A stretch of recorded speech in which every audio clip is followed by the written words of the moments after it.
Welcome everybody to the Breaking.Bread.Podcast. We've got a very special guest for you today. My name is Francis, and this is... My name's B Rhodes, Birdie. So yeah, we're just going to roll into the intro. Let's get ready to rumble! What's it on that beat? Oh. What an intro, man, what an intro. What an intro.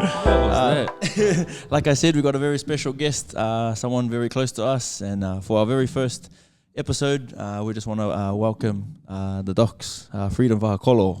Welcome, Doko. Thank you, my brothers. Good to be here. Good to be here. No. All good. So yeah, we're just going to touch on a little bit about Freedom's story and what he goes through and everything that and anything else in between. So yeah, we'll get it off. We'll get it started, and we'll get him to just tell us who he is and where he's from. Yeah, sweet. Hey everyone, sup brothers? Right. Full name is Freedom Vaha'akolo. Kahanui. Yeah, bro. Any You know what car? that mean? You know what that You means? got any yeah, car? bro, all day, you know. Any mana? I come from, for me, I hail from the mighty north. On one side, the mighty north. I like My mum's Māori, Scottish, and my dad is Tongan, Samoan Māori. So, bit of a mix. And where I grew up, have infusions of South Auckland, representing Otara and Mangere, and then my teenage years in West Auckland and Massey and Glendine. So, bit all over the place. Yep. Repping The both journey, sides. man, eh? Yeah, that's it. I like that. But now we'll get off into it. We'll just hit you with a quick 5 questions. So this can count in league and rugby, because we know now you play both sports. So Dual code. we'll start off with the first one. Who's the best player you've ever played with? How's about one from league and one from rugby? Played with or trained with? Played. And for league because he had trained. Yeah, entry. For me, I'd probably, bro, it's pretty hard to go away from Will Jordan. Yeah. Just like, especially training, just all the stuff you see on TV, he's crisp in training as well. He's freaky, Also, yeah. like some other guys, Richie Mo's up there, Jonah Nariki, Yeah. the Highlanders. League-wise, bro, I haven't had a lot of experience with the top grade boys, but I really love the way James Gavitt, trains and plays. Yeah. And then obviously you two idiots. You're lucky you said me. Yeah, lucky because you were about to get. You guys were looking at me like this. Oh, Say yes. We're over here, man. That was a trick question, and he passed. Yeah, definitely. There's some high names up there for sure. Actually, we'll go both one and league, eh? Who's the grubbiest player you've played with? Grubbiest. Yeah. And league, did you say? League and rugby. Frick, you're up there, G. You and Dill are up there. But how many games have you played with him? Yeah, true. In the 3 games, what is it? 3 games? Yeah. 3 games you played with him. I'm not even bad, bro. He's already up Honestly, there on the I'm list. not even bad. Yeah, I'd say, it's pretty hard to go past you and Dill, I'd say. This is with, not against. Yeah, with. Yeah, With. Like, for and- you two for sure. And to clarify, when he says Dill, that's Dylan. Dylan Tavita Yeah. My also, What about from rugby? from rugby. with, against? With. With or against? Oh, bro, I debuted against the Hurricanes, and that's pretty hard to go past Dane Coles.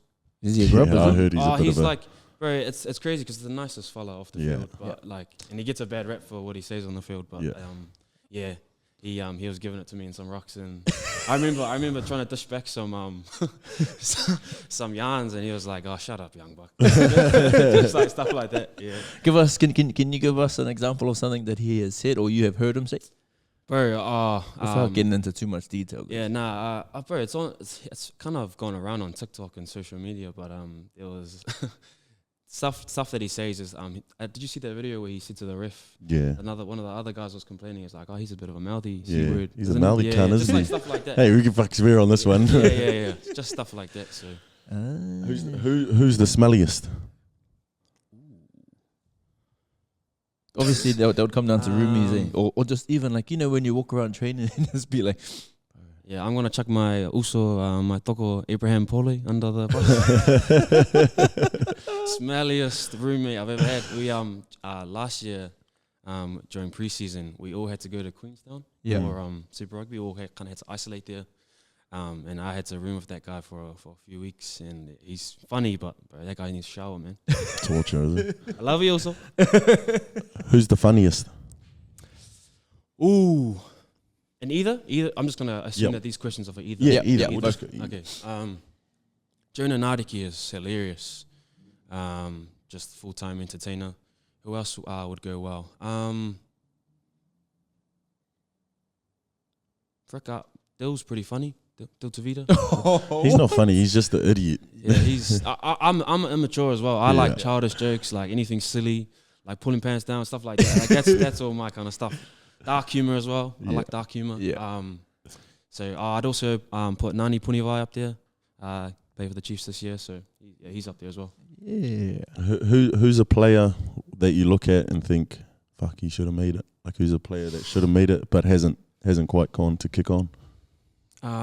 Bro, speaking of funny things, he's cracked it this year, but Valence Tafari. Oh, yeah. Bro, like yeah. I played against him at sevens, and man, it was a freak. Just like literally, he's got the perfect combination of power, skills, speed in one body, and just he was running amok back then. And I used to wonder, I wonder how come he's not kind of already up there.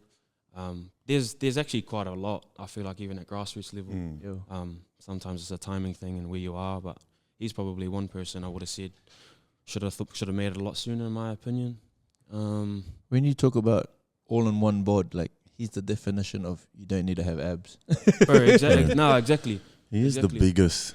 Like, I played him this year, and holy, he is massive. Like, Dad bods are back. bro, dad's all, bro, and he was freaky, G. Like, shit, I got a rig and a half. But when I played him, he was freaky, like quick as hell, like unbelievable speed for a big boy like that. Bro, deceiving as well. Like you think you got him, and then he's gassing it. He's gassing it. You give him a little bit of space, because you think you got him, and then I've seen that in his highlights. Like our wingers, like give him just that little bit of space, bro, and he takes it in. Bro. Yeah, he's gone. He's clutch at that stuff, just making the most of his opportunity. So, I'd say him. We'll get into your sports. How did you get into rugby? So when I was growing up, my parents, like any good parents, I guess, would just look for avenues to kind of, keep you out of trouble, but keep you busy. For my family, it kind of started off as more like creative arts, music.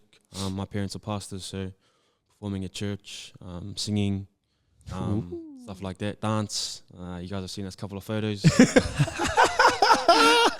Insert that. bang, it's going up right there. And then for me, like I've got some really talented siblings, and when you're competitive, you might be good at something, but if you're not the best in your family, it can be a little bit hard to like keep going down those routes. So for me, I felt like sport, out of the three avenues of music, dance, and sport, I felt like that was kind of my thing, and did a little bit. When I was a kid, my old man, everyone gets an earful when you're not playing too well, so he's been a big part of my journey. And then in the teenage years, I didn't really get to play a whole lot of sport, which we'll get into. Just life was complicated through the high school years, but essentially played a tiny bit of footy when I was younger. Really, it's just tag, isn't it? When you're young. And then, you kind of go there just to eat oranges and have a laugh. And then didn't really get to play too much during my high school years, but I ended up being able to pick up a rugby ball again and start playing in year 13. And I was at Auckland Grandma, so a pretty talented school, and probably not a school I thought I would play rugby at because it was so prestigious and the programs were so well established. So when I made the first 15, which I kind of didn't feel like I deserved to at the time, I had a great coach, and he kind of was like, he instilled a bit of hope back in my life around the sporting, and he's definitely one of the people that's really helped me get to where I am. Do you want to give him a shout out? Yeah, David Askew, my man. He's a PE teacher at Auckland Grandma. I think he might be he was my dean. It's probably a good thing. I had to give my attendance card to him. But yeah, shout out to you, sir. You were awesome, and the kind of teacher that, like, you have one or two good teachers that you remember and they have a lasting imprint and impact on your life. He was one of them. So definitely him. You're not wrong when it comes to that stuff. I got a couple of teachers. Do you have a couple of teachers that just spring to mind straight away that helped you along your journey? Yeah, hard. Yeah, those teachers are the ones that look, what happened if he didn't give you the exactly time of day, you wouldn't be in the rugby scene, or who knows where you could have ended up. Bro. exactly. Just on that, like you said, you went to Auckland Grandma, which is a pretty prestigious school, especially in first 15 rugby in Auckland. Do you want to touch on your time being at Auckland Grandma first 15 and that whole program? Because we know a lot of boys that have been through there and come out and had successful careers. So do you want to touch on your time in there? How's about, before you touch on that, do you want to tell us about your secondary schooling? Because I Yeah. know you go. Bro, it's crazy, man. I think it's important for context to start that I had a great family growing up, but I just had some internal issues, like an inability to deal with an identity crisis that I was going through, like my anger. And so the school moves, a lot of them kind of derive from just what I was going through in the moves. So I started off at Auckland Grandma, funny enough. I went to a Māori and Pacifica boarding school, and there was a new program that they brought into the school to try and increase that demographic at the school. Yeah. It's funny because the demographic was like 1% at the time, and I used to think that 1% is pretty much the first 15 team. All scholarships. Yeah. So it was actually really cool to be a part of that. But a big part of going there and struggling initially there was I didn't grow up knowing where I came from. Yeah. Both on my Māori, Samoan and Tongan side. So you go to a Māori and Pacifica boarding school where all of the boys have come from pretty, like, obviously family environments and know where they come from. I definitely didn't feel like very comfortable there and confident there. I really struggled there in that 3 terms that I was there in year 9. Yeah. And so I was there for 3 terms at Auckland Grandma at that boarding school. I ended up running away from the boarding school, so I got in a lot of trouble. Yeah. My parents had obviously sacrificed a lot to even just give me that opportunity, so they were pretty cut.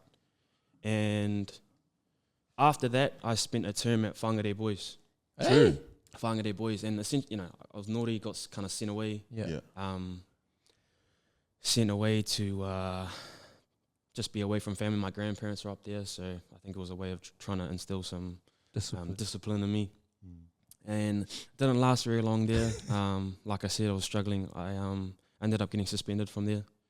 And in year 10, I kind of had to reevaluate. In year 10, I moved out of home, chose to move out of home. Not like my parents didn't want that, but just after all of the years of challenges that came before, I was just adamant. Didn't trust anyone. I was adamant to like prove people wrong and do things on my own. And so I moved out of home and I started going to Liston College, which is out in West Auckland. And I had a mate who at the time was helping me, couch surfing and that kind of thing. Yeah. Shout out Lewis. We have a interesting relationship, but he helped me through a pretty hard time. Him and his brother Daniel as well. Shout out to Mosuls. And then so in Liston College, that was my first year at a full school, and that was buzzy because small school. I've gone from a big school at Auckland Grandma, gone away, and I think by this time, year 10, 14, real young, I think I'd have made it up in my mind that people don't stay around long at this time. So Like trust issues? Yeah, trust issues big time. And even just like, I started to become like a serial isolator. Like, how sometimes we mock learners and people who like want to do their own thing. I started that and that became my safe space. Even to this day, like going to the movies on my own is something that I do to reset. And so I went to Liston and I formed some great friendships, and then I moved again. I moved to Massey High School in year 11. Yeah. And I moved there predominantly for dance. So it was my first co-ed school, like awkward as hell. Didn't know how to talk to girls, and being a pastor's son, you're not supposed to talk to girls. So, I was real excited to talk to girls. Didn't even have the courage to talk to any. But dancing was a way, something that helped me kind of integrate with boys and girls. And the rugby boys used to mock dancers, like calling them gay and stuff. Even going through that, I definitely learned how to have a bit more of a thick skin compared to year 9, where I was getting mocked about my identity. You know what I mean? Yeah. Because we're just about the dancing. Dancing's gone massive now. How it is now compared to. But we're putting it in the early stages. So a lot of people didn't know how to take dances back then. It's funny. Do you remember back in the days where people used to wear scarves and those stripes, the glasses? They used to and try and make their hair the like scucks Goku. back. The old bro, flat at the front, scucks at the back. Bro, so when I was a kid, days. that was cool. Yeah. And then when I went to high school, I tried to do all that, but that was already whack by then. Yeah. So dancing when I was at school, dancing was cool. Like my brother's era, dancing was cool in my opinion. And then when I was at school, it wasn't the thing. Yeah. And then even with what Paris has done, it's become a massive thing now. And obviously people can make careers out of it. So Lance. Yeah, bro, exactly. He's the man. So Went through that stage. Yeah, went through that stage, and dance was a good medium as well to kind of try harness some of the things that I was going through. It was better than being on the street or getting up to no good with some of my uncles or like, stealing or fighting or whatever else I was doing at that age. Year 12, I went to, my auntie got me into mags. But keep in mind, I'm out of home, and so she kind of put her neck on the line for me, and I didn't make the most of that opportunity, and I kind of let her down and let my family down. I only lasted a term at mags before I got suspended. What were you getting suspended for? Bro, a bunch of things, fighting, stealing, and it's once you do those things, you're labelled as well. Like I was labelled as a bit of a thief. Yeah. And even from grandma. So I ran away from boarding school, but I was also a thief. Yeah. And I don't condone stealing, but I used to not really like confrontation when I was younger, just because there was so much of it in the house. Yeah. But what I used to do, if anyone was smart to me, I'd steal their lunch. Oh yeah, you wanna mock me? All right, see how grumpy you are when you're hungry. Yeah, exactly. I used to steal their lunch. Used to, it was like a way of trying to get back at people. But obviously didn't get me anywhere. It got me to 5 schools, eh? So, you suspended, that's where it got you. Yeah, so I went to mags only for 1 term, and I would have picked up a rugby ball there actually. Yeah, I was trying to go through that, but yeah, and then I dropped out of school just because I was like, I'm sick of this. Yeah. Sick of people, sick of myself, sick of people coming into my life, sick of like teachers saying the same old stuff. Yeah. Sick of teachers and sick of people, and sick of schools. So I dropped out of school and I tried to go pursue not acting, but like I tried to go pursue stunt performing in like films and ads and stuff. True. And I enjoyed that. It was a way. It's funny, dancing and sport. It's like the kind of the in between, trying to harness the ability to move and the ability to be athletic, and trying to put that in a safe environment. Obviously, in films, there's massive career opportunities in that space, and something that if I didn't have footy, I probably would have pursued. But I enjoyed that. It was a way to pay my rent. So I always had to find ways to pay my rent from when I moved out of home during school, and that was pretty tough. So when you went to mags and all those other obviously stayed with your grandparents up north, where were you staying in between, like Massey, Liston, and mags? Bro, I was also like, I can't name everyone, but big shout out to people who have like tried to help me. I rejected a lot of help, and something that we'll get into is like a lot of people, I'm not the greatest at asking for help and receiving it and accepting it. And in a weird way, I think serial isolation has been a form of self-punishment to try, I guess, rectify or some of the things that I feel guilty about.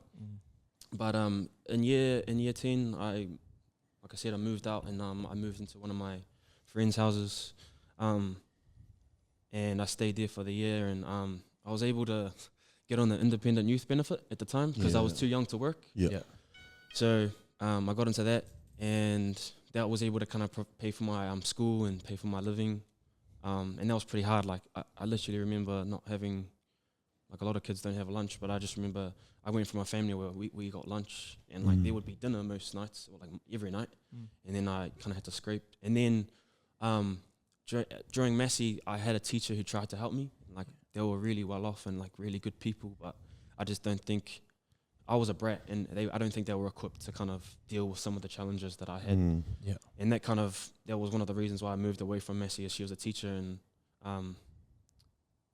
it definitely damaged our relationship and my willingness to be there. And then for 2 years I was in and out of people's homes, but I was living on the street in West Auckland. There's a park called Triangle Park, and I was stubborn to the point where like I didn't mind sleeping in bushes. I didn't mind eating out of trash cans, just because I thought that made me tough, And those years were pretty tough. But when I was able to get a job at BK, toward the back end of year 11 and start of year 12, I just started flatting and going around couch surfing. The thing with good parents is when kids bring another kid over and they're staying the night, the parents are always going to be like, oh, like, where's his parents? What's going on? So I'd always be able to couch surf for maybe 1 or 2 days before obviously the parents start getting nosy. And fair enough, that's what parents should do. It was a combination of homelessness, teachers trying to help me, friends trying to help me, my parents also trying to help me. But it was just, I was just lost during those years. And then in year 13, I restored my relationship with my family and moved back home at the start of year 13 after dropping out of school. Didn't have no NCA level 2. Like I was I was kind of like, what am I gonna do? 17 now. Well, 17 now. I got nothing to my name, no money. I've been working. Yep. So my parents were like, hey, let's try to get you back into Grandma. Like I was school athletic champion there, and they thought that maybe that was a good way to, I guess, a bit of a bargaining chip. Yeah. And thankfully, I got into Auckland Grandma, and that was the best year of my teenage years up to date. Yeah. But by then, obviously, a lot of damage had been done internally. I was comfortable in my own space to the point where I didn't like making friends, and I didn't like being in a classroom setting. So that was a bit of a journey. But I think with the help of David Askew, my parents' encouragement, I ended up getting level 2. Yeah. And in year 13 as well. So technically, I was get mocked as like a repeater. Yeah. Even though people don't know the story. Yeah. People don't know the story. So yeah, had friends, had support from my parents, had David Askew who was checking on my attendance, my grades, and then he gave me a medium to express myself in footy, and I'm eternally grateful for that. Even though my parents instilled it younger, it was just I was lost at that time, and he gave that to me, and my parents gave it to me, and my friends gave it to me, and that school gave it to me. So Grandma gets a lot of hate. Yeah. But when you've been to 5 schools and you can compare the strengths and weaknesses of each one, I'd rather have a formal school like that's arguably outdated and harsh than one that doesn't care about me and doesn't care about where I'm going, and I'm just a number to push through. Yeah. Oh, man. Holy essays, my man. That's what we want, man. That's what we want. That's what it's all about. But saying your dean coach got you into rugby, do you want to touch on that rugby year, like going in? Would have been your first time playing rugby in years, bro. So when I was younger, and even now, like you guys know, I think people when they first meet me, I'm like real shy and real like keep a front of, I guess, being quiet. But when I was younger, I was like a real I like to be rough at training, and I used to get told to like relax. I was that bots guy. Like, I was like, I trained serious I ones. was those ones. Yeah. And so I think when I went into Grandma, I'm lucky I kind of still had a little bit of that mongrel in me. Yeah. So when it came to learning how to tackle again, like definitely stuffed up a couple of times, got my head in the wrong positions, and like a couple those kinds of challenges. But with my athletic ability, I was a jumper. Yeah. So just kind of using that, and we do a lot of drills with our running, and I think a lot of skills are transferable. I did ballet growing up, so footwork, like little things like that, they all kind of ended up being able to play a big part. But how it started, my dean was like, hey, why don't you try, we don't have dance here. Yeah. I know that you might not want to sing, so why don't you try something new? You've got athletics there. I only did athletics to get a day off school. and to go see girls, really. Like to go at least, like, meet people and stuff. Yeah, that's it. And then I ended up being all good at it. And so I thought, oh, well, if athletics is only for a little part of the year, I might as well do something in winter. Yeah. So, Dean told me to have a try, bro. Carved at the trial. Ran amok. And I was, you're like feeling yourself. You're like, I'm the man. Yeah, I'm the man. You walk around the next day like, bro, people, give me free lunch. Like, come on, I was those guys. And then, to be honest, I had to kind of lower my expectations because I wasn't sure if that was enough. Yeah. And a reoccurring theme in my life is, am I good enough? Am I good enough? Am I good enough? Do I, And so when I made the team, and then I started playing, I was playing fullback, which is it's a big position when it comes to shape and territory and kick pressure and that kind of thing. So I was lost for a little while, but just with the help of my coaches and my teammates who backed me more than I backed myself, I kind of started to get pretty good, and got to the point where I made Blues 18s, and then I got to go to New Zealand schools camp, which is, once again, didn't feel good enough to be there because you got kids working 5 years to get there. Yeah. And I come out of nowhere and have treated people like dog shit, and have rejected a lot of blessings and rejected a lot of help, and I'm getting this opportunity. I felt like I didn't deserve to be there. Yeah. Was did you find rugby a pathway for escape? Like, not escape, but was rugby, I guess, a way of getting away from it. Yeah, getting away from everything. Yeah, big time. It was just something that I knew I could control my outputs and efforts into. Like, there were some things in my childhood that I didn't have a lot of control over, and I think we all at times fall into this like victim mentality of like, this happened because of that. Yeah. Or this happened because I didn't have this. Mm. And for me, it was like a means of feeling like I was in control of something in my life, because my life was chaos to that time. So it gave me an opportunity to express myself. It gave me also something to feel like, it made me feel valuable. Yeah. It made me feel like I was the man. It gave me a sense of confidence that I hadn't had from dancing or music or like my upbringing. So it was big. Yeah. Got to express myself, made friends, gave me something to do on the weekends rather than like getting up to no good, you know? Yeah. Geez, you got me tearing up, boys. But yeah, it was really good for my mental health. And because when I moved back home, it took a while for me to earn my family's trust again. Yeah. So having an escape where everything just kind of fades for whether it was an hour at training after school or like a Saturday afternoon playing a game, that was really good for me at that time. And it still is good now. Yeah. Still is good now.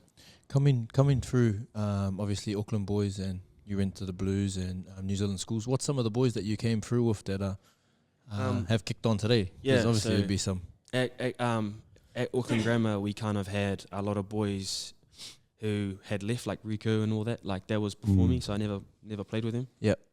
And so my year, they weren't expecting a lot, but there was one fella by the name of Sione Havili that like really inspired me. Had a kid from Tonga, both Tongan, great work ethic. We used to go for runs together, and like we used to talk about our dreams. And so seeing him, he's won, I don't know how many titles he's won with the Crusaders now, just signed with Moana. He was someone that like I really admired his work ethic, because let's just be real, at Grandma there's a lot of entitled people, a lot of like, you can't necessarily blame them. That's you can't choose who you're born into, what family you're born into. But some kids are just, they don't want anything. And he was someone that I really admired. My years like Dalton Papali'i, Braden Eno, Severis. Severis looks 30, but he's our age. He went to Hamilton, eh? Yeah, bro. And he's a second five. Yeah, like true. second five. He kicks goals. Like he made it as a midfielder, I think, and then just the skill set is unreal. And he's actually another person I thought should have made it sooner. Yeah. Obviously off the field stuff. Yeah, But yeah. like, bro, he was a freak. That guy was a freak in school. Severus was a freak. He could play anywhere in the back line. So he's on the wing now for the AB's Crusaders. So like, basically just wasting his talent. Another Crusader that should have been at schools camp but wasn't. And I don't know what the story is, but I'd love to know. Like, Will Jordan was a massive, here's my year as well. Will Jordan was like a massive thing my year. The First 15 TV came out my year. It was the first year. Yeah. So there's a lot of hype around like players all around the country. And Will Jordan wasn't at the camp. And I don't know if this is true, but I heard that there was one spot available for two dudes. And I heard that he kind of was like, this doesn't matter to me at the time. And then when he made the Crusaders really quickly after, and a lot of the boys that were at schools camp weren't making the next teams up, I was kind of like, oh. So there's a lot of people that were my year. There's a lot of people my year, and it's good to see them going on to higher honours. Like a lot of them now play. Jonah Nadiki as well. We were at schools camp together. There's so many boys that have played. I'd say a good 80-90% has played Super Rugby. Damn. So my year was a freakish year, and once again, it further kind of stabbed at my internal wound of like, am I good enough to be? Yeah. How did you go for Auckland Grandma that year? We ended up making the finals, which I think, like, Grandma's always going to try their best to be the best, but I think when Rico and that left, it was supposed to be like a rebuilding year. But David Askew's a great coach and an even better man, and so I think a lot of boys showed up for him and showed up for the team. And we lost in the finals, St. Kitts. Who was in there? Is that Etienne, Yeah. freak as well. Him and I are both fullbacks. Like he's freak of nature, bro. He's an awesome player. And an awesome dude as well. Him and I were both fullbacks, so they used to mark each other. Who else would have been? Dalton was the captain. Wise Guy Fine. Yeah. He's our 10. Was Nard playing? Yeah. Oh, yeah. Yeah, bro. He was an outside back. Who else was there? Right. Braden Eno was playing at centre. Carlos Price was at 9 or 10. Good fella from the Mount. Yeah. That's all I remember. There would have been more, but that's who I remember anyway. Damn. Listening to all that, obviously there would have been a lot of challenges. So for us, like what has been your biggest challenge on the field and then off the field as well? I think you might have touched on a little bit, like as a challenge, but I think also you might have other challenges as well. Like, so what's some of your biggest challenges, or one of your biggest challenges on the field and one of your biggest challenges off the field? on the field would be, and that's why I'm so grateful for you two, because we're now getting into the point where I can do this well and I'm getting better at it. But it'd just be connecting with my teammates and actually wanting to be there with them. I used to have to like fight myself to go to training because I'd want to play footy, but life was so black and white to me as a teenager. I was like, I used to look at a stranger and be like, would this person care about me? Yeah. If not, then I don't want to be here. I was just black and white back then. So one of the struggles was like connecting with people, and like even wanting to be around people was like draining to me. So that was definitely one of the challenges on the field initially. Yeah. At Grandma, and it's a team sport. So if you're an isolator or a bit of a loner, and you have to play as a team, there's gonna be a disconnect somewhere. So that was something that I really had to work at, and something that I found really challenging when I went to the Highlanders, which I'll talk about. So that not feeling good enough, that's something that all areas of life really started from when I was a kid. Yeah. And it's only really something I'm getting on top of in the last 2 years. It's getting to a point where like, you know, I can confidently say what I feel like my strengths are rather than feeling like arrogant about it. Or, you know, I used to hate singing because I used to hate like praise and that. So just feeling worthy, feeling good enough, and having a sense of value, or pride. Like I was stubborn but couldn't harness that in terms of pride. You know what I mean? Off the field, going to university was a massive one for me because I only could achieve level 2 by the world standards. I think it doesn't make me very intelligent. So yeah, once again, doubting who I am, doubting my ability to do things off the field. Another thing that I've really struggled with is this idea of like shame, and feeling like I gotta, I guess, hide not my mistakes, but like can't openly share things that I go through or things that I feel. I think that was further emphasized in the church when I was growing up, because as a pastor's kid, you're supposed to do things a bit different to everybody else. You're supposed to know things a bit more. You're supposed to know the Bible a bit more.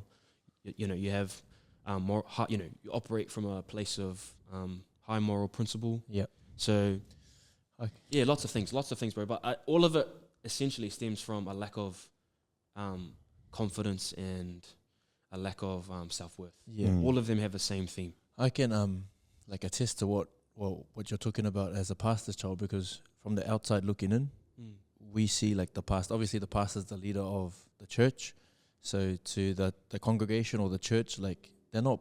We won't say like they're perfect, but they're meant to live like a holy life, in the sense that like our perspective as church members is just like they're perfect. Yeah. You know, and so what we see as from the outside looking in from like the congregation or the actual church is like we think that because our pastors aren't perfect, their kids got to be perfect, and that's I don't know where that comes from. Like I can speak from like a Christian point of view. Is like me and you talk about it quite a bit. Is like when everyone says like if we admit that we're Christians, everyone thinks like we can never do wrong. Bro. Yeah, hard.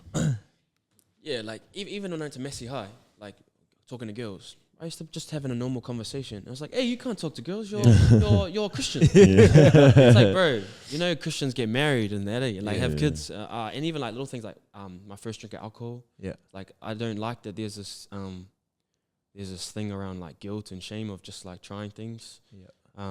Yeah. So yeah, just a big fat identity crisis and a lack of self-worth. Really, in the story of my life so far. Were you the same as well? Like, because you got a little bit of like a background in Christianity and stuff, and would like what was your views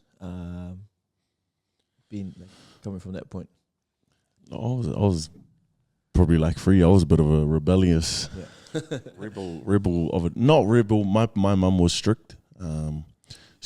We came through the churches when I was a bit younger, or when I was growing up too. But then we I think for us that was like a phase of going through there, and then something would happen in your life, and then or in the church, and then would go away from the church, and then maybe like a year or two later, oh, we're going to church this week, and then but for me, I was my mum was real strict, and she held those values of a Christianity family, like, you know, no drinking, no girls, all that stuff. But she wasn't too too hard on it. Like, should give us the option to go to church. She wouldn't force us to go to church. Where I think is a lot of people force their kids to go to church when they don't really want to. Yeah. I think church is like, you can't force your kids to go, because if they don't want to go, they don't want to go. They're going to be there. It's like, oh fuck, I don't want to fucking be here, man. I don't want to sit here. So like a choice type of thing. Yeah, I think just give kids a choice to. They want to come to church, they come to church. So yeah, like that's what I was just speaking about. Like, and that perception that would have been around, like you as a pastor's child, would have been like, this guy can't do anything wrong. Like anything that's against, what's been said in the Bible or what's spoken about or thought of as a Christian. Yeah. If you were to go against the grain in any of that, that's when people would be like, oh, he's talking to girls, or I see him drinking. Drink. Yeah. So, I look back on my story with empathy as well, because I got suspended and all that. My parents are still at church trying to preach the good news. And I'm out here like kind of tarnishing their name and like tarnishing our last name. But in my head, I'm like, nah, I'm just trying to be myself and express myself. And I hate the world and I hate everyone. Yeah. But when I look back on it as an adult, I just have a lot of gratitude for my parents and just I know parents love their kids, but honestly, some of the stuff that I was doing, and considering how kind my parents were about it, and like they wanted to try understand. I know I got great parents, and even my parents are married, and that's not something I realized was rare until I started to grow up and talk to my mates about it. That's another thing, is like I really value relationships and the idea of like only talking to one person at one time, even in this like dating era where everything's online these days, so you can see something and you can be in one situation, see something else that you want, and everything it's not solid anymore, So I've had a great foundation from my parents, but it's taken me a few years to appreciate who they are and what they've done for me. That's mean. They're like happy as to hear like it's come full circle for you. Yeah, absolutely. Shout out mom and dad. Shout out mom and dad. And my siblings. My siblings had to do a lot of work as well. Would you give your younger self a good old hiding? Clip of Be honest. Bro, I would, but like this is one thing that I want to encourage more fellas as well. But like, bro, I would just look at the man with like a little bit more kindness actually. Because I was harsh on myself, real harsh. But I would definitely give him a clip on the ears. Definitely, most definitely. From a few, to be fair. I think me and this guy would probably help you give him a clip around the ears. I know, I can tell. Yeah, I think we would all give each other, like, slap each other, our younger selves. Now, looking back, how and what did you do to overcome or deal with like these challenges that you had, firstly on the field, secondly off the field? It's taken some time, and even to a degree. One thing I'll say is like, I'll hand on heart, like openly say, like I've talked to someone before, like a therapist. Yeah. And I talked to them when I didn't feel like I needed to as well. Yeah. And it was a conversation where like the therapist described me as self-aware. So they were kind of like, why are you here? And I'm kind of like, I want to make sure that no stone is left unturned in this pursuit of truth and this pursuit of like searching for myself and who I am. So that's one thing. I also have started, especially in the last 2 years, to finally start talking to more people and like hanging out with people more. I used to only be able to hang out with people like how we do every week. Yeah. Like once every month. Because I just my social battery drained. Yeah. And then I would be grumpy at church and I'd be grumpy at trainings if my battery was dead. So reaching out to people and really starting to not block my blessings. Yeah. It used to be when someone would like offer to make me a feed or give me a hug, I used to feel like that made me weak. Yeah. So that was definitely the start. It's just like acknowledging, hey buddy, hey buddy. These are some interesting expectations of yourself, and I don't even know where they came from because my parents don't do that. Yeah. So it was addressing that, and also addressing this idea of shame that I should openly talk about what I've been through, and who knows, maybe you have this amazing opportunity to connect with people who you might not know have been through similar things or the same thing, or might draw inspiration or draw answers for themselves out of what you share. So it was just stepping out of my comfort zone. On the field, something that I'm really proud of is like when I make a mistake, I'm pretty good at just like letting it go and flushing it. Yeah. Short-term memory. Yeah. And I've had to work at that, because when you make a mistake and if you already feel like you're not good enough, it can play on your head if you let it. Yeah. So I've just had to work a lot on making my mind my friend And the way that I talk to myself. I'm not necessarily one of those guys in the mirror every morning that's like, you're the man, you are powerful, you are handsome. But Handsome. yeah. But I've had to make my mind my friend, and church has helped me do that. Whether you believe in a higher power or not, I think spirituality is something that can improve and enhance your life. My friends, and ultimately just doing the journey. When I mean doing the journey, if I know I struggle with anger, like maybe talk to someone about that, or like addressing it. Right. I found writing stuff down. Like I'm a visual person, so like if I'm feeling a certain way, like I feel angry at this person, and then I go, oh, well, why actually? Why am I feeling angry? What feeling am I feeling? When I write it down and I see it on a piece of paper, I'm like, oh, I actually wouldn't have been able to get to this just in my head. So those have been some of the avenues that have really done wonders for me. Specifically in the last 2 years, to be honest. Before that, I was still lost. Even during my time at the Highlanders, I was still lost. Are you better? Do you journal? Not every day. Not every day. Just when you're... I try to do it every second day or every third day. At least once a week. Like I'll review my week. Hey, how have I gone this week? What went well? What didn't go well? Consistently something that's on there at the moment that definitely need a bit of help on accountability is sleep. Like if I haven't feel like I've had a productive day, I find it really hard to go to bed. My mind will just wander. Racing. Yeah, my mind's racing and I'll just wander. So, is it like are you the type of person that say for example doesn't like things don't go to plan during the day and then you get tired? Like, are you the person that would go to sleep but still be thinking about like? Yeah, absolutely. Even something that I've been trying to look at recently is I've noticed in a lot of interviews, podcasts I listen to, the common trend between people who are successful, whether it's on a big scale or just in their own lives, is that they keep their word to themselves. And so I think what I've started to do, instead of making unrealistic lists in a day, make some achievable tasks that are a little bit challenging, and then when I actually do them, don't reward myself every day, but if I've done that for a week, it's been like, oh, that worked really well, maybe I expected too much in this situation. And that's kind of done wonders for me, and I've only really done that specific stuff as of this year because of the corporate life. You have to be real detail orientated, and we charge our time in 6 minutes. So an hour, that's 10 units.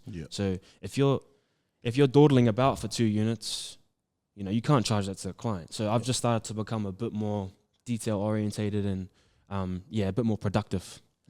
That's brilliant. Like 6 minutes, like bro, it's 10 crazy. units.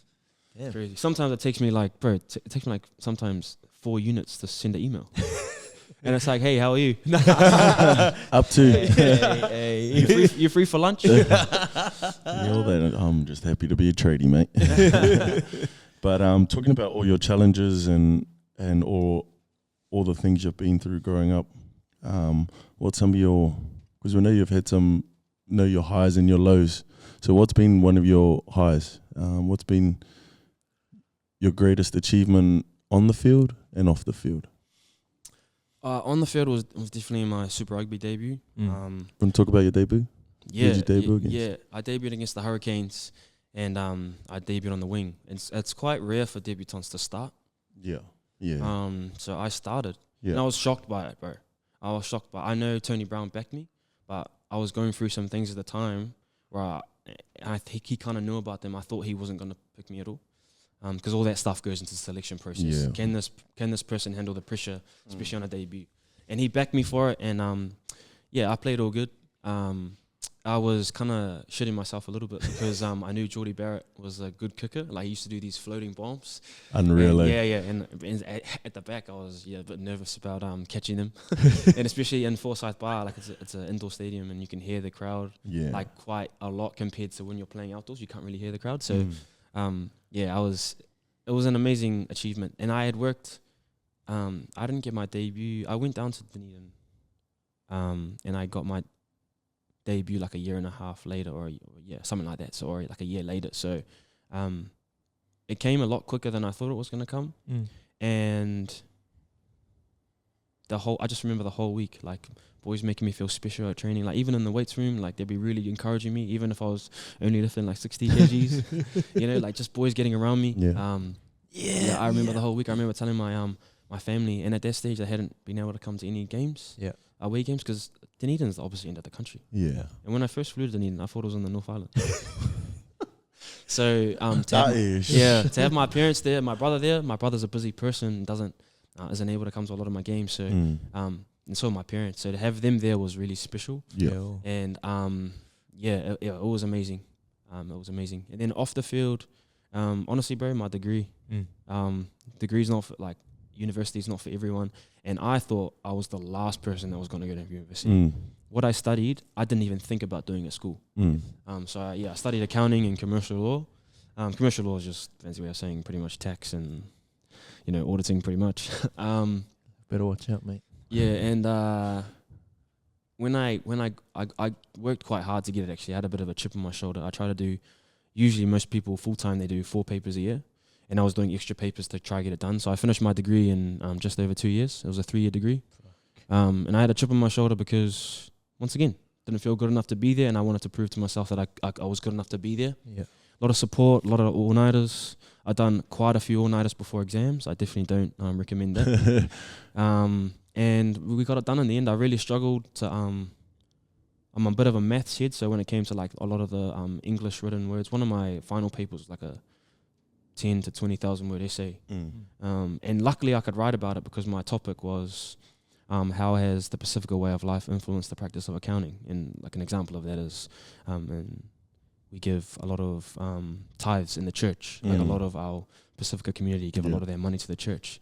A lot of people don't know, but like a third of that is claimable back on tax as donations. But like little things like that, that I found a way to tie in my own way, my own cultures into what I was studying. And that was really rare because in my cohort, no one was studying accounting. It's considered a white subject. No one was studying economics. No one was studying commercial law. So yeah, that really instilled a sense of pride in me. And I had to check myself when I finished, because when I finished, I realized potentially I hadn't just done it for myself. I thought of all the people and teachers that told me I was dumb or so I had to check myself a little bit when I got the degree. I kind of wanted to wave it in people's faces a little bit, but that's a bit bitter. And so luckily I was able to kind of rein that in. But I'm gutted we didn't get a graduation, bro. It was during COVID. Oh. So bro, I always wanted one of those leis. Oh yeah. Bro, I wanted to unwrap all the lollies one by one. Do you wanna? I wanted money. I wanted money for my family. A lolly lay or a money lay? I wanted that, man, but I'll never have that. So one thing I will say that I'm glad about ended up being valedictorian, which is a pretty cool honor. But I don't know what it is. It's not like ducks. You're not like the most intelligent dude. I think it's just like when you're a relatively well balanced individual. And I was supposed to speak at that graduation, and I was like crapping myself. I'd never really spoken publicly before. So I was kind of a little bit glad actually that we didn't have that graduation, because at that time I hadn't spoken publicly. Frack. Hey, just quickly, I heard you speak about when you made your debut. You were going through some stuff. Did you wanna? Yeah, and I'm real open about it, and like a lot of the public wouldn't know, so this is like a good opportunity. But when I went to Dunedin, I just gotten out of the only serious relationship that I'd been in. I was 2.5 years to 3 years. Bless her and her family. And I, quite closed off from people. And then when I debuted, I was, on the dating apps and that. Talking to people. Name some. Nah. Swipe. Yeah, that's it. And like Dunedin's a place, like I like deep chats. I really struggle to have like a surface chat conversation with a girl, because I want to know what do you like, what's your love language, or like what do you feel, like where do you want to go, what do you want, like I'm always been like that. So I found Dunedin a tough place, because a lot of people go there to find themselves, not necessarily find what they're looking for. So the dating game down there is very at arm's length. No one really likes to get too close, and so I thought I was talking to this person on the old dating apps, and the connection over the phone messages was unreal, in my opinion. It was like, looking back, obviously I feel a bit silly once I tell you what happened, but it was unreal. It was kind of what I was looking for, what I yearned for. Emotional intimacy and like the intelligence of the person at the time seemed really great. But long story short, without getting into the details, I got catfished and scammed as well. Like lost a lot of money, and just because I wasn't even talking to her for long, but I'm a giving person. If there's people like yourselves who I've known for a short amount of time, this is the first year we've actually spent together, but I'll know you deeper than people I've known for 10 years. Yeah. So it was one of those situations where I was only talking for a few months, but I was willing to help this person. And I got scammed, bro, and it really affected me because it went back to, you're dumb. Yeah, I'd gotten the degree, got on my debut, and I was like, you're dumb again. You're not worthy. This is what happens when you get too ahead of yourself. And it really rocked me. I used to kind of think that mental health was important, but I thought that depression only hit people who didn't do anything about it. So depression hit, and I was actively pursuing things to better my mental health already, and I hit a state of depression to the point where I didn't even want to play NPC, and essentially that's why I moved back home this year, as I needed a break from union. And this person, I know who their real name is and like who they are, but they presented themselves as someone completely different.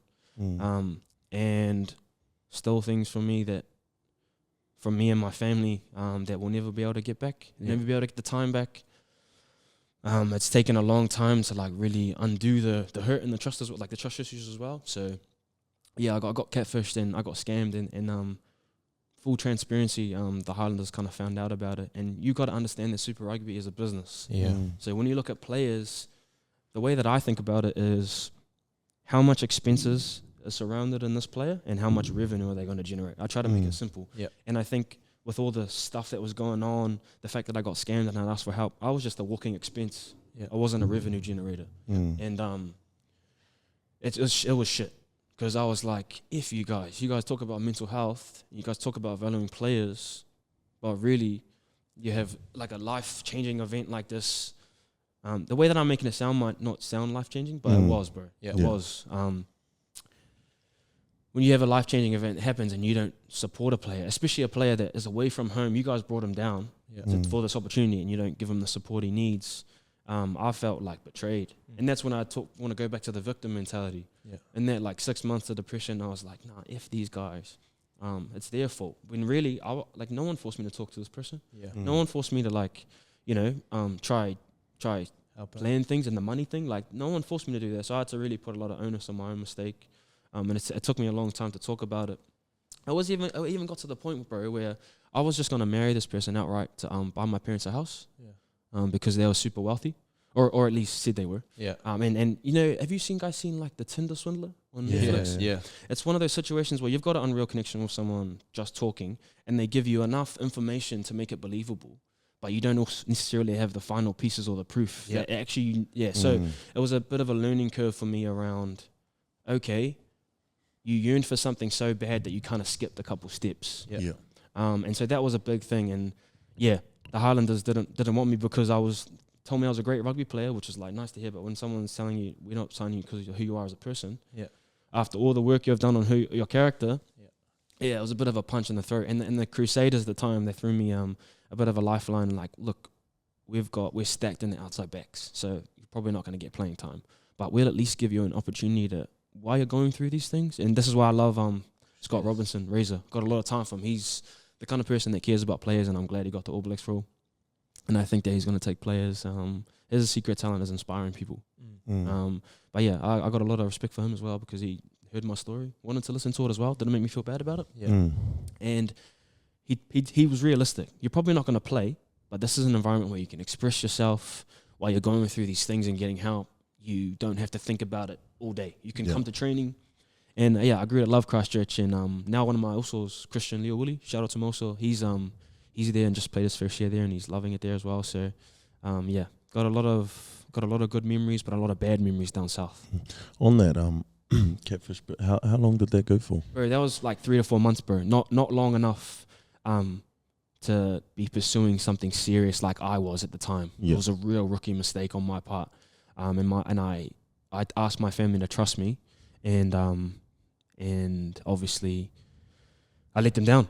And I had to be honest about that. And I don't really want to put heaps of my family's business out there. My siblings are, they're talented and well known in their own right. But they really batted for me, and obviously I love them for it, and have appreciated everything that they've done to protect me from those questions over the last 2 years.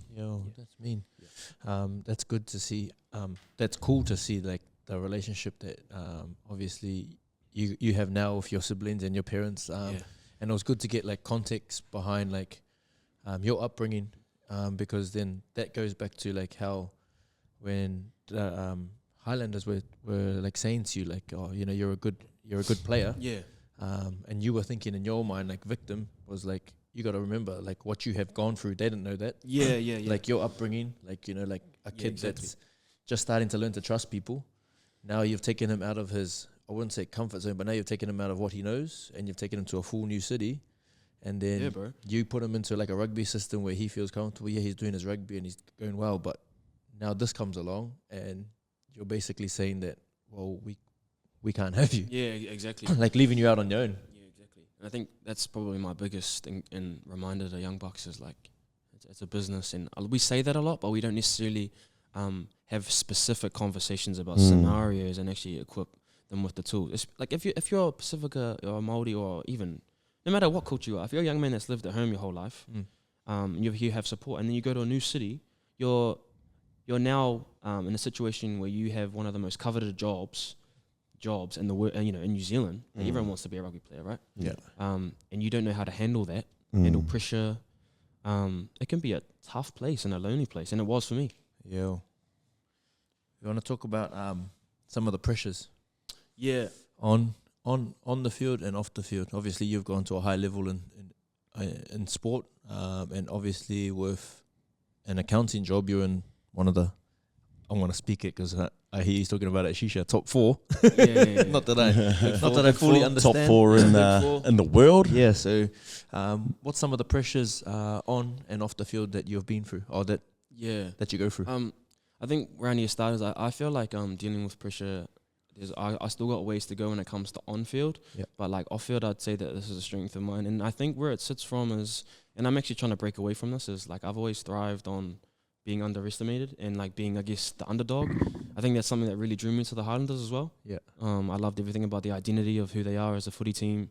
I think that they're highly underestimated, and despite results, like at the time, it really, like I liked that. I liked the fact that I statistically shouldn't have gone to uni. Yeah. I like the fact that statistically I shouldn't have gone to New Zealand schools for rugby.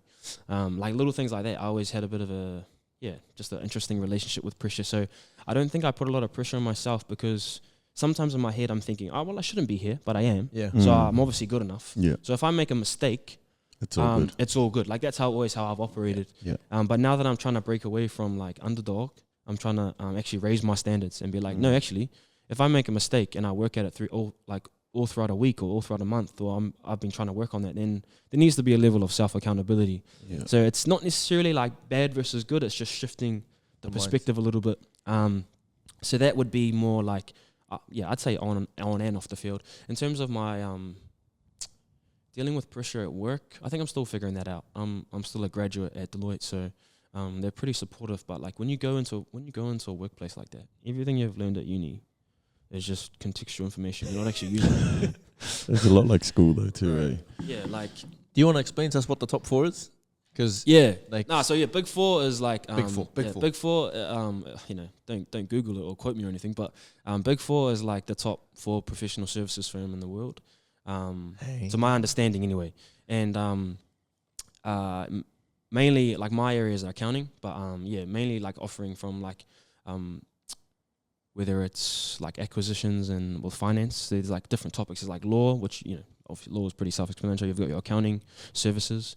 And then you've got your you're more like people who study finance, which I don't really know about. So it's an interesting place, and there's not many Māori in Pacifica there, which I am both. So I think a lot of people when they finish university, they want to go there because they want to get it on their resume and want to get the exposure. Fast-paced environment, probably to the point where it drives a lot of grads and senior grads to insanity.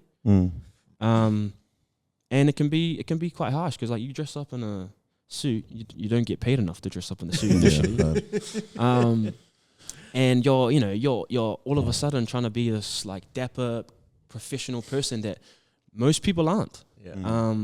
And so I would just say the pressures with that is I feel like footy has been the highest pressure environment. So I feel like work now is a lot easier after I have been exposed to Super Rugby and like even community engagement, like down in Dunedin, it's a small city, so people will stop you in the supermarket. Yeah. Whereas in Auckland, like no one cares. Everyone's got jobs. You're just You're just they another see famous number. people Yeah, honestly, everywhere. like even All Blacks, like you see them in the supermarket up here, and like to them, it's up here, it's whatever.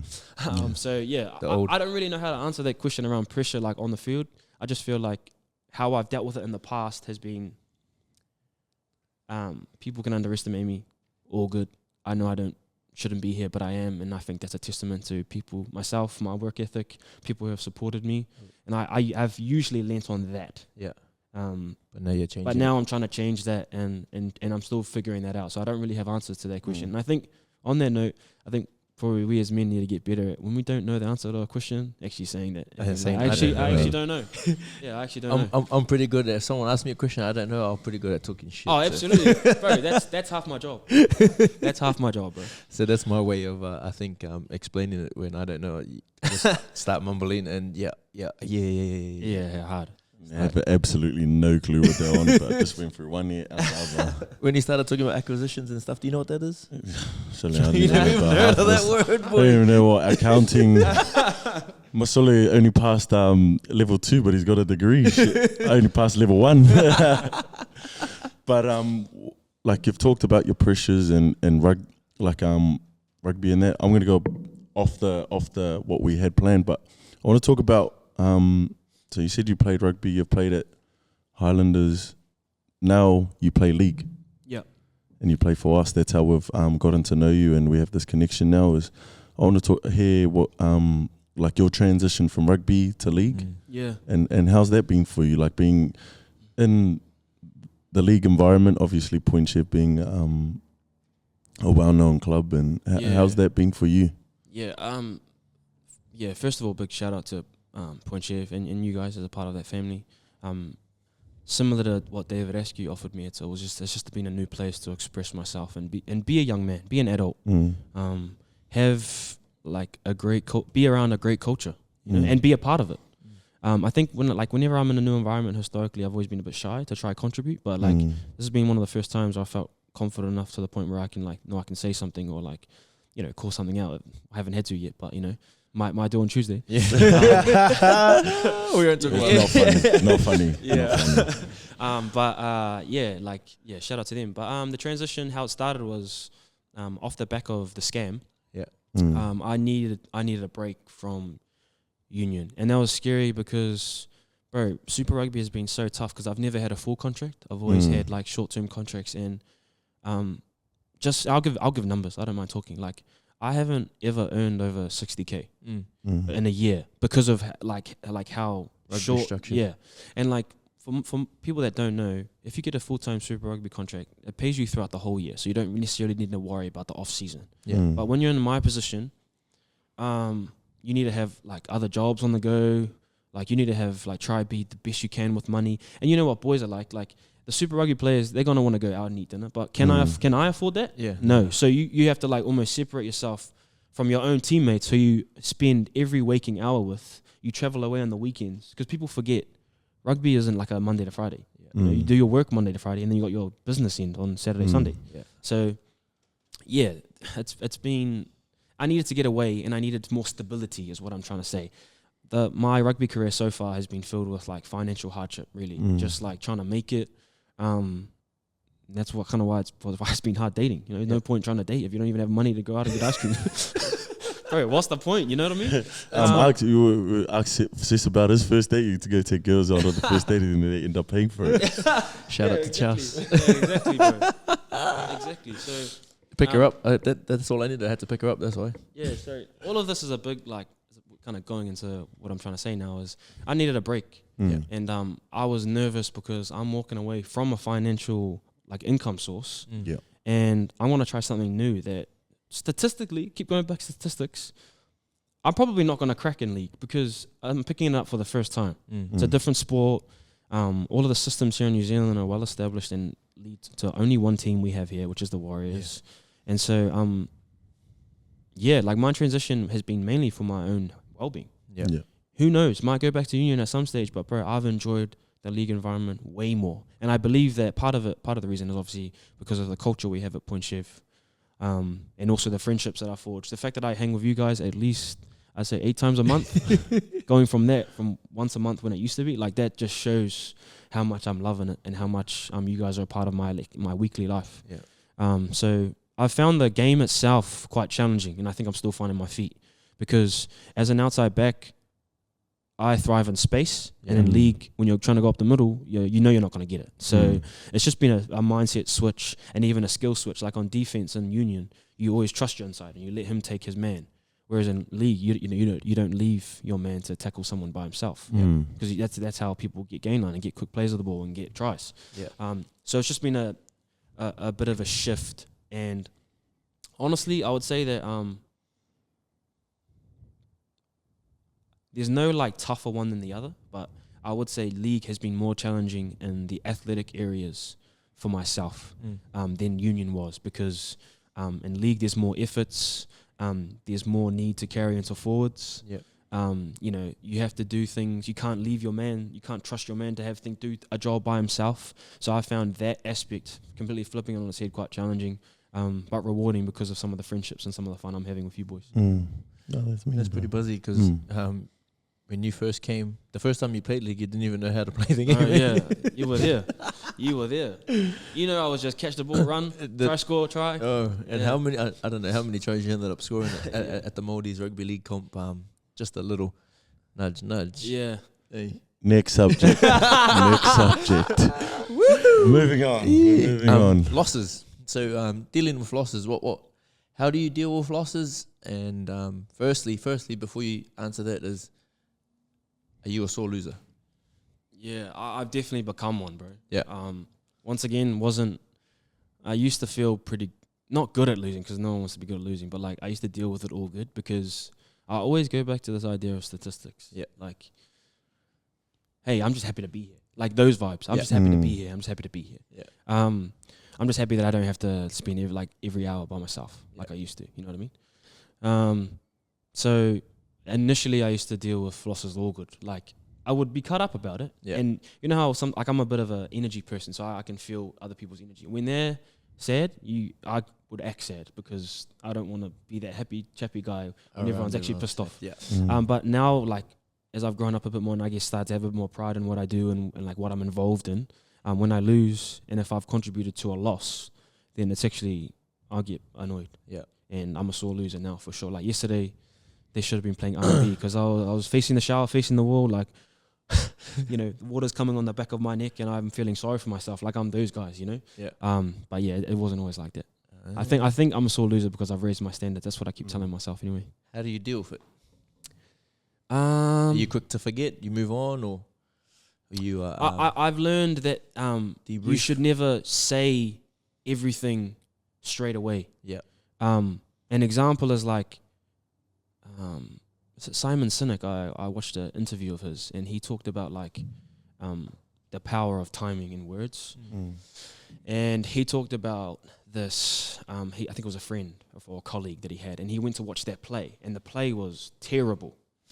Okay, the colleague asks afterward, hey, how did you find my play? And what he responds with, I just loved seeing you do something you love. Yeah. Notice how he's not lying, but he's not necessarily like telling not the truth, like but he's not saying what he wants to say. He's not talking about the play. And so I feel like that's how I deal with it. I like marinate on a little bit. And what I found so far in my very limited and unprofessional experiences with dating is like it's working in all areas of my life where timing is essential. Yeah. Sometimes I'm just I'll say whatever comes to my head, but I've had to learn, actually, let's marinate on that a little bit. When's the right time? You should never tell someone something when they're at a high of a high or a low of the low, because that's going to fade. And the best time to tell them is when they're in another situation. So, how I deal with it is waiting for the right moment.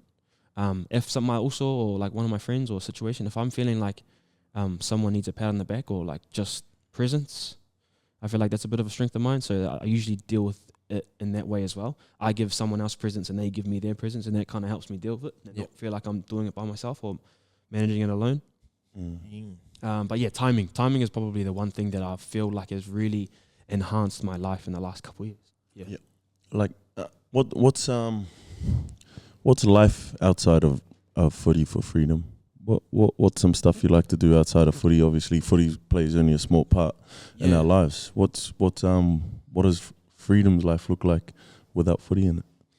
Yeah, good question. You're talking about like where it's been when I was younger or just now? Just now. Okay. Now it's like highly. There's a level of routine, but there's a level of spontaneity. I need routine for work life, but I'm a spontaneous person. I guess much like my name. My name embodies who I try to be as a person. Yeah. I love adventures. I love off the cuff sayings. I'm immature as well sometimes. I feel like if I had to encompass my day, it'd be half trying to be a professional. Not only like from a training sense, like most mornings I'm up real early, 4:30, trying to get a gym session in. And bro, usually by the time I get to work, I'm already tired. But trying to be a professional both at work and in a training sense. And then I have to mix it with a sense of fun, whether that's a joke. Sometimes it's like I like dark humor, so sometimes I might be a video on TikTok or whatever, like just having a laugh. Liking all that stuff on TikTok, you like bro, it. my algorithm, I probably need to change that. Check the search history. Yeah, bro. And then music, like I've had to really get back in touch with my creative side because I used to reject it. Because like I said about my siblings, I didn't feel like I was the best at it, so I didn't want to do it. But now that we're older and we're mature, I really I'm starting to get back in touch with my creative side. So music is one. Started singing a lot more recently, and like photography. I'm trying to get into photography. It's pretty hard, but because I do spend a lot of time alone, I figured I might as well take some snaps of people in it. Lucky you got two handsome fellas sitting next to you. You can take photos of, Yeah, next. I'm not gonna be bringing my camera around these guys. It's a waste of memory. He's with us Waste nearly of every day, space. so What's that over there? Oh, that's his camera charging. as long as I don't see any selfies. But other than that, bro, sport takes up a lot of my free time and like training for it. And then obviously family. I try to visit my family as much as I can and check in on them. So how I see it is if the top half of you is wearing a business suit. The bottom half insert down photo here, bro. Insert photo. The bottom half here, like one leg's wearing like training gears. Bro, literally, bro. That's say like gym shorts and then like rugby Socks. league boots with some socks, and then the other side's just like casual, like we'll say like track pants or some Crocs or he wears Birkenstocks. So that's exactly it. like that's how I see it. Like the top half's just all business, and then over here is like the sports and competitive side, and then over here is just like the chilled, relaxed, spontaneous dude. That's me, bro. That's me. You sing a bit too. Can you hear us with what do you want to serenade hear? us? What do you want to hear? Serenade the listeners. What do you want to hear? We just want to hear anything. I want you to serenade me. Give me something. Well, hey, I feel like we've talked about a lot of things around asking for help and a lot of vulnerable things. We can do Lean On Me. Anything, man. I'll just bust it out. Lean on me. Oh, Hey, when you're not strong, and I'll be your friend. I'll help you carry on, for it won't be long till I'm gonna need somebody to lean on. We on. That's it. Thanks, boys, for having me up. And on that case, we're out. Gee, bit of a singer, dancer. This guy does it all. do you sing to girls? What was it? Do you sing to girls? I have a feeling you do. Never, G. Never? Never, swear. I feel like you're the one that'll be like, do you bro. want me To sing me, for that's cringy. You know what I feel like he does? He Unless it's at a wedding or like if you're like to me that's cringe. But hey, no hate on anyone who does that. But like that's cringe, bro. That's cringe. I feel like he will be like, oh, what's your name? And he'll be like, Freedom. Oh no. Ask that question again. How many beers have I had? It might be a bit of a different situation. How many beers have you had? No. If I've had a certain amount of beers and I'm in town or whatever, maybe I might just bust it. But I'm not being serious. I'm definitely never singing seriously. Give it a little tune, and then the question back is like, oh, do you sing? Okay. If you imagine me singing to a girl, what song would it be? Let me lick you up. Oh, nah, gee. That's offside. That's offside. I'm just a bachelor. Oh yeah, that's it. Nah. Because if you know Freedom, He loves a slow jam or two. Love a slow jam. he'll jam you too. I was waiting for something to come out on this podcast. I got a little story. Nah. That's enough. Next topic. How do you keep yourself well mentally, and where do you see yourself in the next 5 years? Oh, good question. How do I keep myself well? I'll take that at face value. You boys, or like people that I really love. I've got some of you guys are part of my best friends, but there's 3 best friends who they all live in like completely different cities. Mm-hmm. One's in Wellington, one's in Sydney, one's in Christchurch, and we caught up 2 weeks ago. But we only get to catch up like twice a year. Yeah. So like that's something I do to keep well. And it's when we plan trips or plan events, like it's something to look forward to. Yeah. I think I listened to a podcast recently, and it talked about 0 to 25. There's a lot of milestones in your life, finishing school, birthdays, all these things that you do, and then 25 to 75. There's not a lot of milestones. You just work. And so I try to make, when I say milestones, I'm saying things to look forward to, things to like, I try to make that, actively pursue that in the year. And so my friends are a big part of that. Church is another big one. I really value spirituality and a level of searching for self-awareness, searching for identity, drawing inspiration from things, fellowship, connection, community. That's all my kind of vibe. And I believe that, you know, we live on a planet with several billion people in it. Like I think connecting deeper than just this standard chat is what we were actually designed to do. Yeah.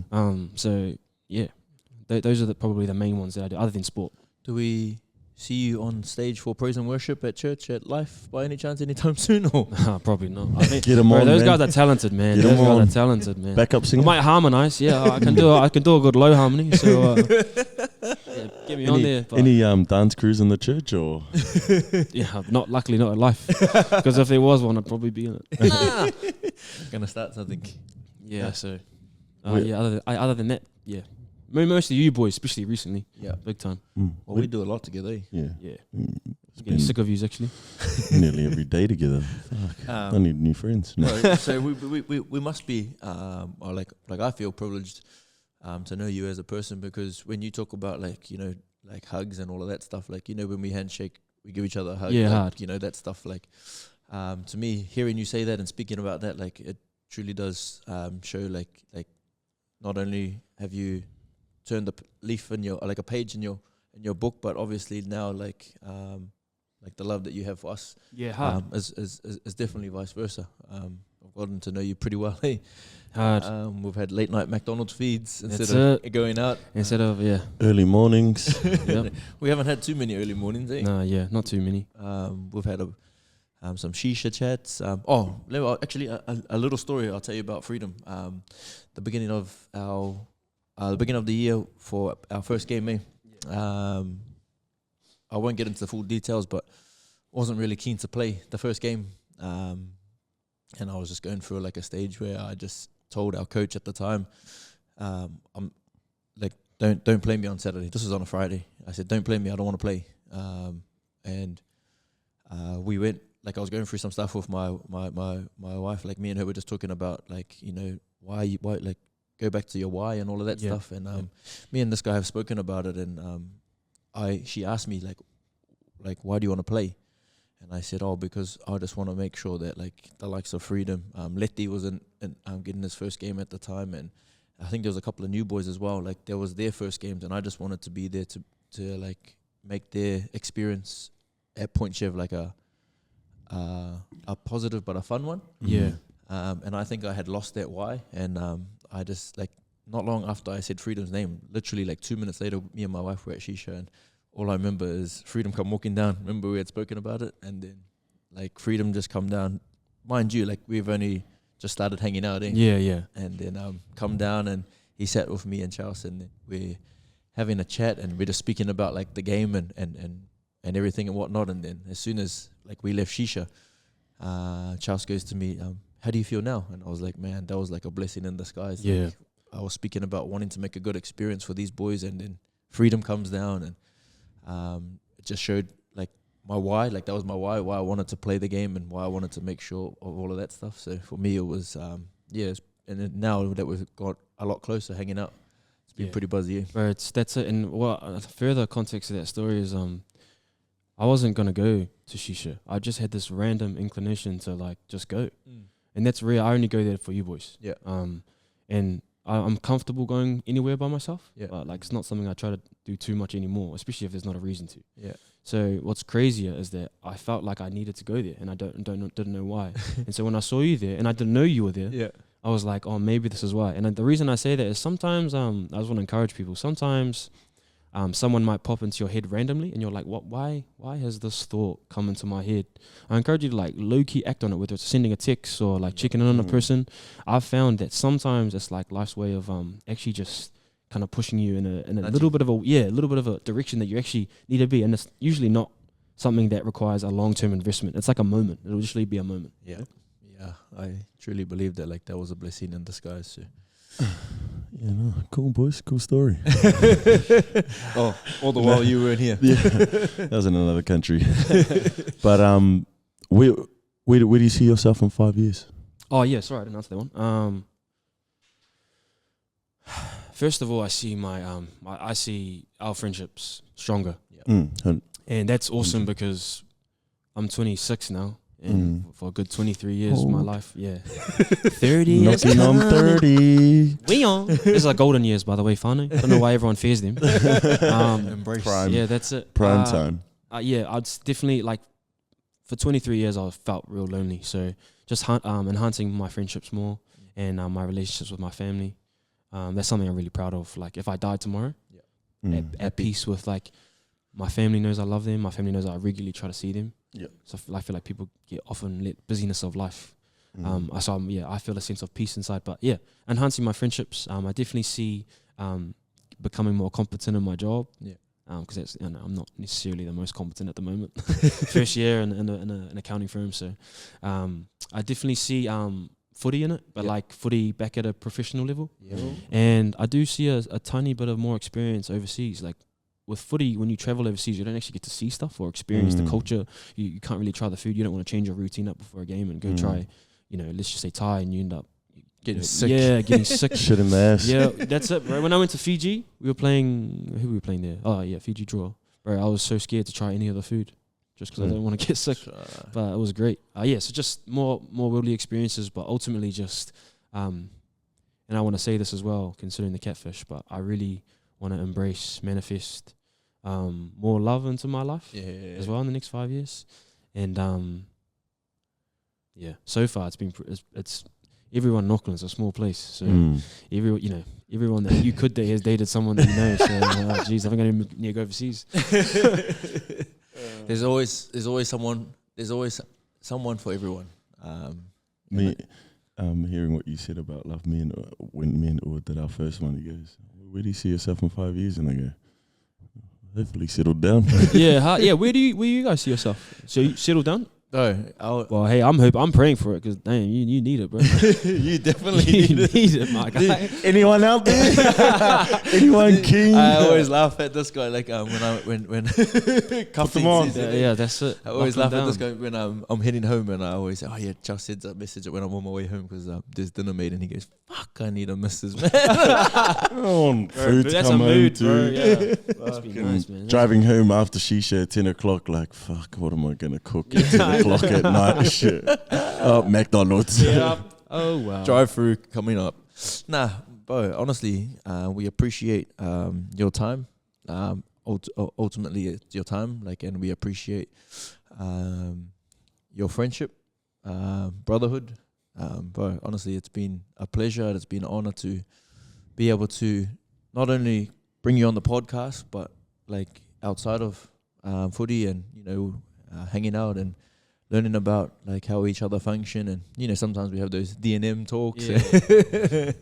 But honestly, it's been a pleasure and a honor to firstly get you on here and be able to give you a platform for you to speak your story, coming straight from the horse's mouth, being Tongan. Yeah. I'm Tongan ducks. But yeah, honestly, I thank you very much for coming on and giving us your time, and we just hope nothing but the best for you and your future and everything that you have planned, and no doubt we'll definitely see more of you, and who knows, we might be able to get you on the podcast later on. Have to. In time when might be settled down, might be in another country. Bit of a recap. That's it. Recap from the first one, eh? Yeah, we might have to have a little recap of that. So yeah, But thanks for jumping on us and sharing your story, your journey. Obviously, we've heard about your journey through Shisha and all that, but it's good to, I guess, give you a platform to share your story, because for us, it's about giving people a platform to speak and you know, as much as there might be, you know, 1,000 listeners, but it might only touch the one person. As long as it touches the one person, then, you know, we feel like we've done something good, you know. So, but thank you for jumping on and sharing. You're very intelligent. I didn't realize how intelligent you were, Mr. Fuck, coming up with these words I didn't even know. I was like, shit, listen to this fella. But thanks, Us, and it's.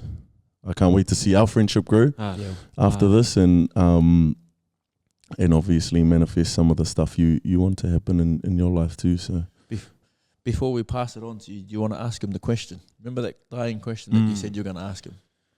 So here's a question. Yeah, you just ask the question.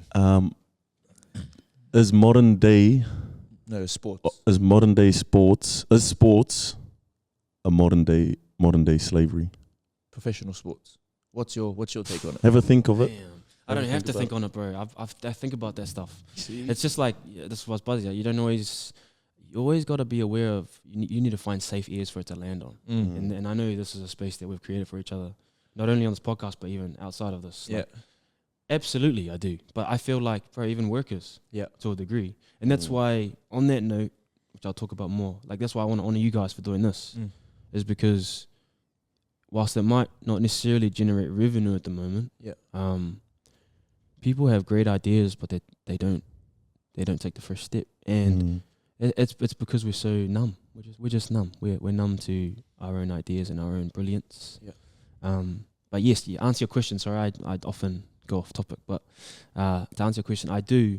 And what's funny, or I guess a bit ironic, is I know a lot of the people that are in the top tier of that slavery, if we're calling it that, don't want their life to be any different. That's what I probably, speaking of slavery and having a name like Freedom, it's a topic I'm passionate about. And it's something I've had to really challenge myself at, the fact that a lot of my dreams are in that arena. And so yes, I do, but I don't. I'm a solution-based thinker, and I struggle to think of a solution to that because I don't have one.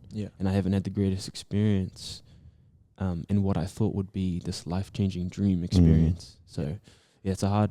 Yes, I do think it's the modern day slavery. Yes. Nice. It's a buzzy thing, eh? It is. Like our guys was like, oh, you guys are going there. Alrighty. Well, I think it's the right person to even ask it to, because like you said, what do you guys think? I think it is, in the sense that obviously you got someone at the top of the company, which might be like, say for example, top of the league company. Then they have clubs, and all clubs have like the tops of their clubs, and then you got managers who are like basically putting their players up for sale. My player's 120 kgs and can move this fast, can jump this high, so I believe that he should be signed for this. Yep. Yeah. When you put it that way, definitely. If he's not doing his job, need a bolt. But also like if we go to contracts and stuff, like say for example, I signed this guy to my club. I'm the owner, and I sign him to my club. He can't say anything out of line, because if in his contract, if I had put in his contract like this professional contract, like you can't have professionals bagging their club, because that's But like if we were to be in the sense like in like grassroots, where we can say what the hell we want. Yeah, you know what I mean? Like, because we're not owned by anyone. But now he signed the contract to me. He can't say anything that doesn't go to the values of my club. So if he was to say like, bro, this is like my team sucks, do you think we're gonna keep him on or we're gonna get rid of him? So like you're now under guidelines of how you can act, how you can speak, and like to me that's like slavery. You don't have free. You don't have freedom to speak your mind or whatever when you're under a contract there. Yeah, I've been in that position. Yeah, where I can firsthand say, absolutely. Yeah. You say anything, you have to apologize. Yeah. The way that they tell you to apologize. But we'll wrap it up. We'll give you your time with the outro. But yeah, once again, thanks for coming on, Us, and we'll hand it over to you. Awesome. I got a couple of questions, but I want to take this opportunity to actually just speak life into both of you and honor you guys for this. Not only for this, but who you are as people. I love you guys, and I'm proud to be your friend. That's just awesome. And it makes me emotional because I want someone to be proud to be my friend as well. So, we on. It's beautiful, bro. Brotherhood is a beautiful thing. Friendship is a beautiful thing. And for anyone out there who is, just has some issues to work on, or like doesn't feel like they can trust anyone, these two are living proof that you just got to find the right people. And so just keep on forging forward, and you'll get there, like I have with these two and a couple of other good friends that I really have. So I just want to honor you two and say that I love you. You're gonna make me cry. It's crazy. It's crazy to think that some men go through their life and don't hear those words. So, and often we're saying them at funerals. Too late, you know. So, geez, shout out to both of you, man. I love you guys so much. Time is no measure of connection in Aroha. So yeah, proud of you both, and irrespective of this podcast, just deeply invested in your well-being in your lives and who you are as people. And I'm proud to be What's it on that beat?